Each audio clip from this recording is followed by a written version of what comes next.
Welcome to Cruise Through HTX. My name is Freddy Cruz. This is a podcast about the businesses, organizations, and individuals that make the greater Houston area great. And this next guest lives that ethos. It's my man, Taylor Coibion, owner of Xfit HER, a women's only gym in Conroe. He's got another gym opening up a little bit later on this year. And I got to tell you, a little bit more than a year and a half ago, I met Taylor, and let's just say that our first conversation was really heavy. He's been through a lot, including but not limited to the loss of his mother at a very young age back in the 90s. But as you'll hear, he refuses to let his past control him. This conversation is far and wide. We cover healthy living, the importance of strength training, what the heck is linear training, entrepreneurship, feelings versus emotions, and so much more. Catch up with Taylor on Facebook and Instagram. And if you enjoy this episode, please consider subscribing and sharing with your family and friends from my website, cruisethroughhtx.com. Hi, I'm Ed Sheeran. This is Bruno Mars. Hey, it's Katy Perry. This is your man Flo Rida with Freddy Cruz. This is AJ Mitchell with Freddy Cruz. Freddy Cruz. Freddy Cruz. Let you go pick Mr. 305 and you already know what it is. My name is Freddy, and it's time to cruise through HTX. Taylor Coibion. Oh my gosh, Freddy Cruz. Dude, can I start this off with a thank you? Is that a thing? Okay. Can I do that? You don't have to thank me for anything, but go ahead. No, I do need to thank you. Freddy doesn't realize this. So I was on Freddy's podcast a while back. It was maybe like 2 years ago. 10,000 years ago. Yeah, 10,000, then 10 minutes ago turned into 10,000 years. And he doesn't know this, but that was the very first time that I actually talked about a lot of my childhood trauma and a lot of things in that in that depth.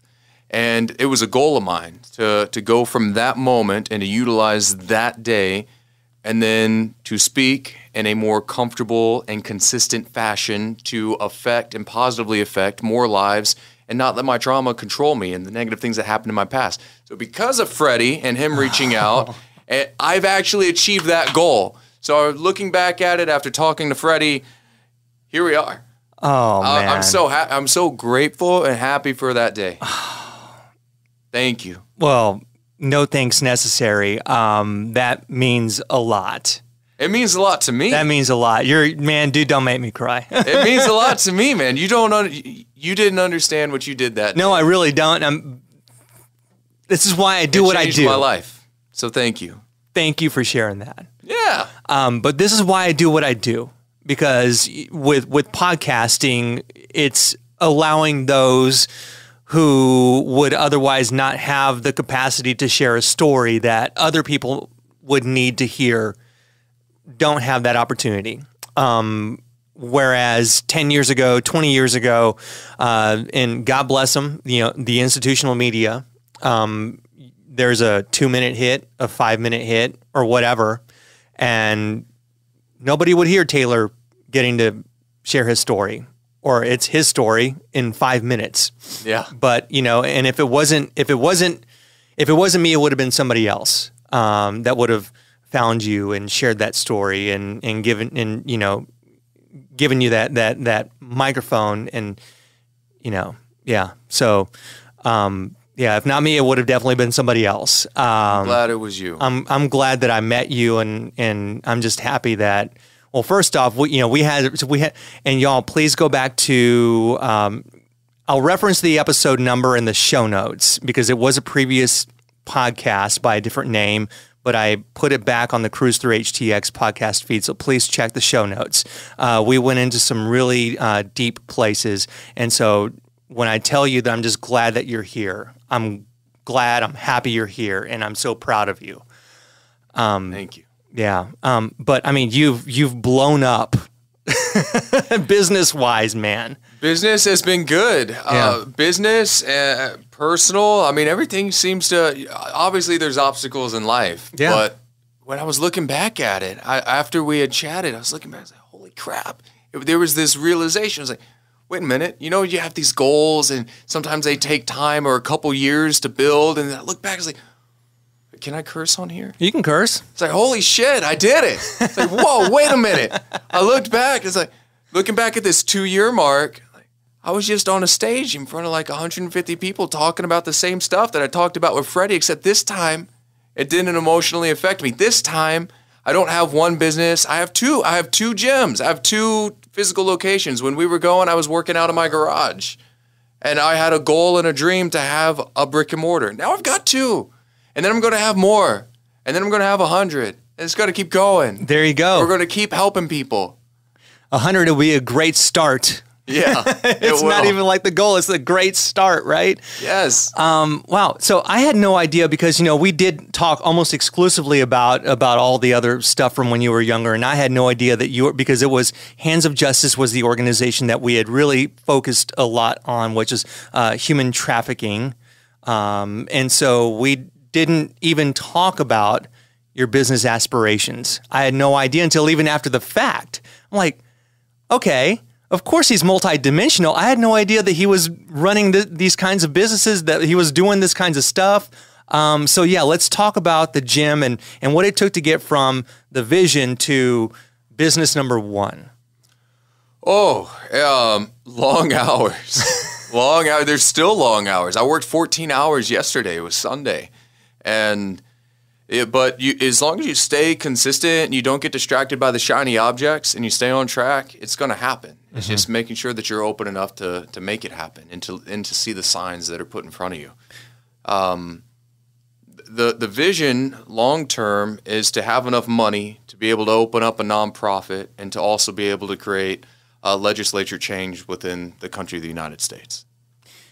Talk a little more about that. Legislature change? Yeah. I would like to see more proactive healthcare incentives. Something that bugs me, and it's something that I always told my wife, is like the moment we have a presidential candidate that's running on proactive health, or at least has it as something, at least they have it on their agenda to attempt to tackle, that person's most likely got my vote because that's what I'm passionate about. And so when you talk about proactive health, you're talking about like preventative care. Preventative care. Working out. Yes, exercising, nutrition. For instance, let's say that you went to your primary care physician and you're obese, and all of a sudden throughout that journey, you've been diagnosed with COPD.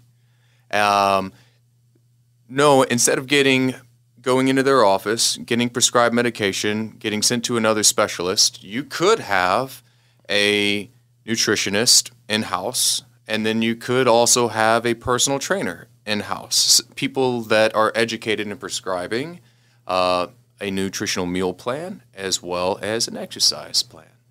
So to be more proactive, to help get the weight off, to help decrease that person's overall risk of chronic disease. As opposed to, here's some pills and do what you will. Yeah. And we'll see you in a month. Yeah, we'll see it next time. Yeah. Instead of band-aiding it, getting more towards the root cause of the situation. But that's not necessarily incentivized. Right.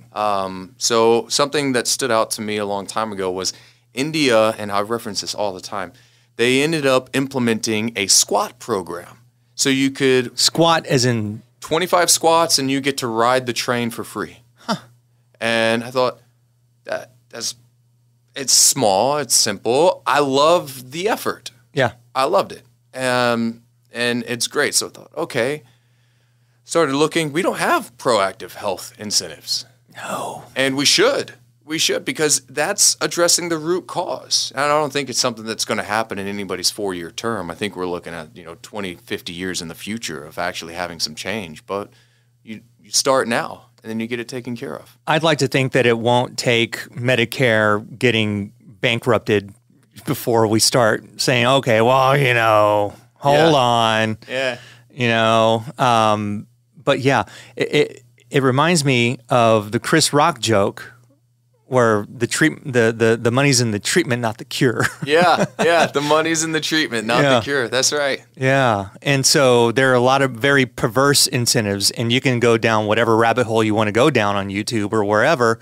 But I mean, there is a lot of big money to be spent, and let's face it, we're the richest country in the world, and we spend the most amount of money on healthcare, and it's bankrupting us.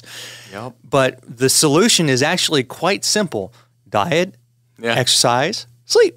Diet, exercise, sleep, stress less, worry less, worry about what you can control, and stop worrying about the things that you can't. I mean, There are a lot of people. Longevity is a very hot topic right now. I'm obsessed. And something that grinds my gears when people are saying, "Live to 100 with me," and you haven't even made it to 100. And we've got a lot of things that, and now longevity's become this hot market topic in its sales.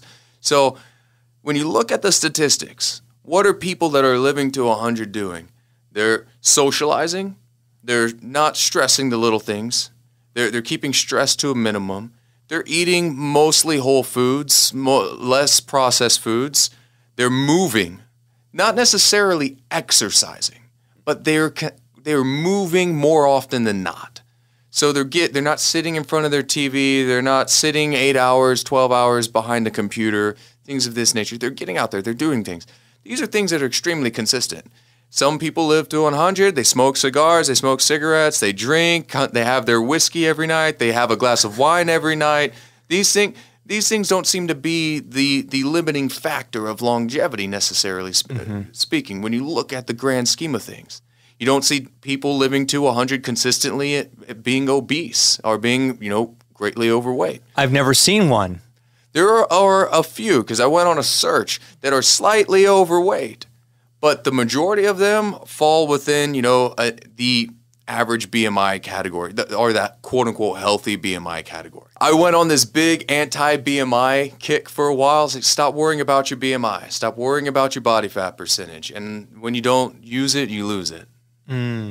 Okay. Very, very anti it for a long time. This episode of Cruise Through HTX is brought to you by my media company, Speak Podcasting, on the web at spekepodcasting.com in our first online course of 2024. I'm excited. It's called PodQuest, Cracking the Code to Creating a Binge-Worthy Show. This is for two types of people, all right? One, aspiring podcasters who want to launch their show on the right foot. And two, unfocused podcasters who know they're unfocused and they want to relaunch with a clearer and more concise vision for who their ideal listener is. It's futuristic, it's interactive, we got some really cool video content for you, and it's using storytelling techniques. As you know, I've written 3 novels over the past 5 years, and so this right here was super fun for the team and I to create. And we can't wait for you, the future podcaster or current unfocused podcaster, to enroll and take the course. Check it out at speakpodcasting.com/podquest. The obsession with longevity. I've been obsessed since probably 2016, 2017. So personally speaking, in 2016, we lost 3 relatives over the span of 8 weeks. 2 of them very suddenly. One of them, my grandmother, who was 86, and she had a congestive heart failure. She had dementia in her end time. So we knew she was going. But I had made it a point that, wow, I need to take care of myself. And I want to take care of myself because I would never want to be, I don't want to put myself in a situation where I am not like my grandmother, because my grandmother was relatively healthy for most of her life. And then it just kind of went, things just went topsy-turvy, as I imagine they do when you get older. So I'm like, okay, Grandma lived till she was 86, and at that time my grandpa Freddy was alive. He died at 91 because of COVID. I'm convinced if he wasn't locked in his hospital, he'd probably still be here and would outlive everybody. Because he was just that kind of, he was like the smoking cigarettes with the windows up. He was just tough. But so factoring that in, 2 grandparents, very fortunate enough that they lived long. And so I'm like, I want to outlive them. I want to, what do I need to do? Okay, drinking, probably should not do that. Smoking, I definitely don't do that. Drugs, don't do that. I don't do drugs. Sleep, should probably maybe prioritize that. Yep. Weights, I'd rather suffer in the heat by running 5 miles. But my real flex is the VO2 max, baby. Oh, hell yeah. Your VO2 max, great longevity predictor, right? Yeah. Great longevity predictor for your heart. Yeah. You think about it, it's a simple fact. Take DNA out of it because it doesn't matter. VO2 max, simple fact. You're stressing your heart and you're teaching your heart how to stress. Yep. And how to stress well. Okay. Do you want a heart that stresses well, or do you want a heart that doesn't stress well? I want a heart that stresses well. Oh, perfect. Makes sense. Yeah. Keep it simple. Yeah. It's what Chris Williamson in Modern Wisdom, I think it may have been with Alex Hormozy, when they were talking about chosen suffering versus unchosen suffering. Yeah. So you got to choose to suffer and put yourself through the gauntlet. Yep. You know, but it's all that. What is it? It's like that evolutionary biology. You know, we were made to be moving and outrunning animals, outrunning saber-toothed tigers, and trying to be alive and trying to survive the elements and hunt for our food. And so it goes back to are you getting your 10,000 steps? Well, guess what? Our caveman ancestors were probably getting 20,000. Yep. You know, they're just constantly moving. Yeah. That's what we're made to do. We're made to live off of the earth. We're made to move, stress less. We're made to sleep. We have a circadian rhythm. We have a circadian cycle. Start to wind down as the sun goes down. Start to get up as the sun comes up. Yeah. Simple things. Don't overcomplicate it. Don't try to overcomplicate it because we don't know. You're experimenting. To say that you know, you don't. You're experimenting with yourself and your cells. To try, like Brian Johnson, for instance. I think it's Johnson. The guy that invented Venmo. Yeah. Right? And then he sold it. And his whole thing was, I want to have millions of dollars to focus on longevity. And he goes off of all the lead researchers' principles. Yeah. And I think he has like the body of he's registered like 18 or 21, and I think he's in his 40s or something along those lines. Right. You know, take no quotes out of that. But his regime is so expensive. And there was a guy that did it under David Sinclair a while back, trying to get him to 100, and he fell down the stairs and died. Maybe he didn't fall down the stairs. But regardless, he died in an acute event. And so these are things, the big thing to note, there are things that you can't plan for. Mm-hmm. Don't make longevity stressful, man. Don't do that. Yeah. Because it's counterintuitive. It robs you of your life. So you have quality of life that I would say trumps longevity. Yeah. Right? Hands down. Because you can overcomplicate it and get stressful about it. Don't try to sell it because you don't know. Right. Anybody that's trying to sell longevity to you most likely is just there for the dollars. Maybe they're passionate about it, but they really don't know what they're talking about because at the end of the day, all the lead longevity researchers still say, look, guys, we're still trying to figure this crap out. We have no proof. We're in the first, think of it this way, we're in the very first generation of longevity, of true, abundant longevity research. If you have people that aren't the lead researchers saying, we've got it figured out, live to 100 with me, really? You serious? Bro, we're a couple generations from actually having that down to a T. You think we might have that figured out, again, in 50 years. Mm-hmm. But right now, we don't. So focus on the basics. Sleep well, stress less, move more, eat from the earth, and don't overconsume because you can have energy toxicity. Don't stay secluded. Make sure that you socialize. Socializing helps the brain. It helps with stress. It helps keep a high support system there because you're going to need it. Living life alone is stressful. Whether you choose to believe so or not, it is. It's easier to go through life with all the weight that it bears when you have extra shoulders and hands and legs to carry that weight. As the gym owner, what are your favorite exercises for somebody who is interested in living a longer life? Sprint? Not the first time I've heard that. Sprinting. I love sprinting. How many sprints? Like how many miles? Like all the stuff. Tell me about it. No, for me, I've gotten past the point of specifics. You just do it until you start to feel stressed. Mm-hmm. See how hard you can push yourself and for how long in that stressful state. See how quickly you can recover. Putting a specific to it for me became stressful. The things that I do get specific about is my caloric intake because I need to know. For me personally, I like to know where my caloric intake is. Because that helps me regiment so I don't lose too much weight, and I personally have the trouble of gaining weight. But for any individual, if you're going to get specific about one thing, I would say calories. But you know when your heart rate's elevated, right? Yeah, you can feel it. You feel it. It's kind of hard not to. Yeah. You know when it's not. Yeah. You know when a weight is heavy. Lift some heavy things. Make sure that you don't do it in a linear fashion.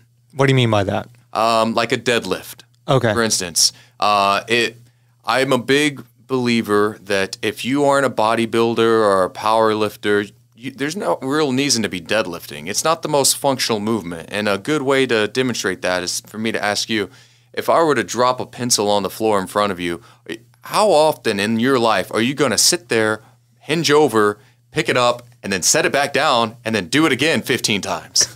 And then rest for 60 seconds, and then redo that again. Most likely what you're going to do in life, what's very functional, and I love this style of exercising. You pick up a heavy weight, you squat down, you pick it up, you turn, you carry it to another location, very strongman-like, right? Like a strongman competition. And then you move it, and then you either take it and set it up on a shelf, or you set it back down. And then you repeat the body's natural patterns that you typically do on a day-to-day basis until it starts to become a struggle. If the weight's not heavy enough, increase it, because you should be lifting heavy. You should be lifting heavy things. You should be knowing how to transfer force and to transfer an object from one location to another without putting too much stress on other parts of the body. Now, this is not to discount anybody that just truly enjoys bodybuilding or truly enjoys deadlifting. Do what makes your heart happy at the end of the day. But if we're talking about what I think is personally going to be most beneficial for longevity physically, I would say that. It seems like the lifting that you mentioned reminds me a lot of what thousands of years ago cavemen would do when they hunt a buffalo or they hunt a wild pig, and they pick it up and they lift it, yeah, and they carry it and they twist over and plop it onto the ground to butcher it. Yep. Yeah. Simple as that. Functional strength. Functional strength. Yeah. Day-to-day strength. Because I've had bodybuilders before, really big guys. And one that stands, he had a desk job.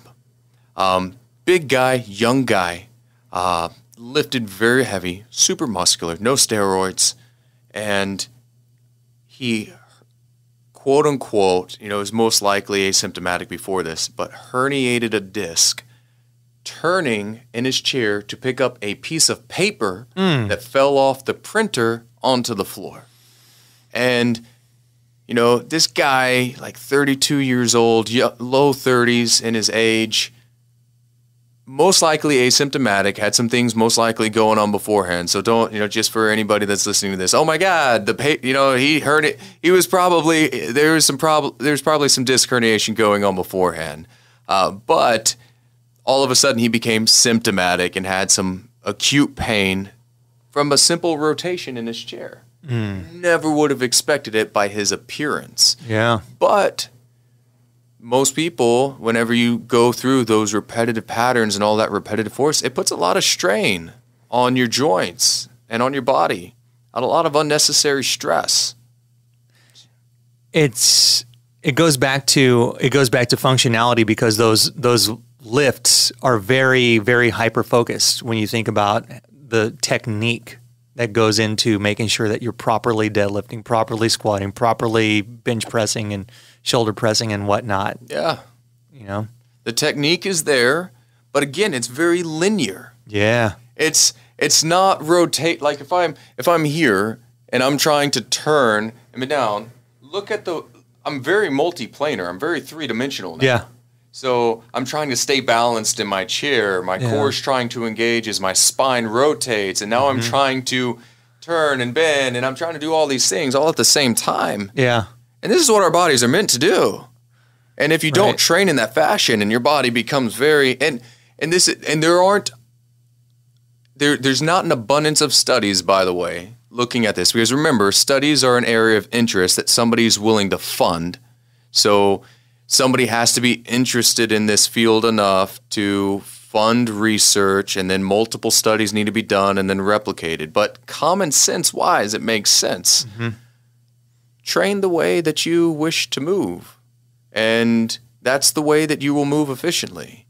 Train this way in this linear fashion, and you will be able to move efficiently here in this linear fashion because you're building a habit. And it seems like just in the past, how long have we been talking? 23 and a half minutes, that we have both maybe exerted ourselves in like 1,000 different directions. Yeah, we have. You know? We have. Yeah. And that's the beauty of life. Right. It's a beauty of life. And we're talking about things that we're interested in. And when you go in all these different directions, knowing how to handle it, how fast can you pivot? Yeah. Can you pivot quickly? Can we go from one topic to another, to another, to another? If you're walking straight down out of church, to anybody that doesn't go to church, this is not to offend you. You're walking out of church. You're talking to your friend. You're looking over to the right or to the left. And then all of a sudden you step off a curb that you didn't see. Did you pivot quickly or did you fall? Yeah. How reactionary can you be? You can train for that. Mm-hmm. But it doesn't need to be stressful, is the point. Right. I follow progressive overload. I know how much I lift. I know how much weight I'm lifting. I make sure that I'm consistently lifting some heavier weight. I know that I can get my heart rate up to a certain rate. I can keep it there for a certain amount of time. I make sure that I'm consistently trying to improve. But outside of that, simple. How high and for how long your heart rate? I've gotten my heart rate up to 210. Ooh. And I've been able to keep it there for 2 minutes so far. And that was high. That is really high. And, that is really but high. I've also been able to do, well, it's been a while, but I did a little over a 3.5 minute breath hold and a cold plunge. Huh. Which was fun. You're a cold plunger. I like putting my body through, I like difficult things. Yeah. And we should all run, kind of like what you said, run towards the difficulty. Yeah. Run towards put self-imposed stress. Yeah. Whether or not it's going to help you handle other forms of stress, I mean, sure, in some situations like VO2 max, of course. I'll tell you this right now, this bunch of bullshit. You tell me that I'm going to get into a cold plunge. I've done it, okay? I've cold plunged consistently. It does not make it any different when somebody cuts you off and almost runs you off the side of the road. It's not making that any easier, all right? So some day-to-day stressors, that intentional stress load is not benefiting. Hands down. It does not absorb.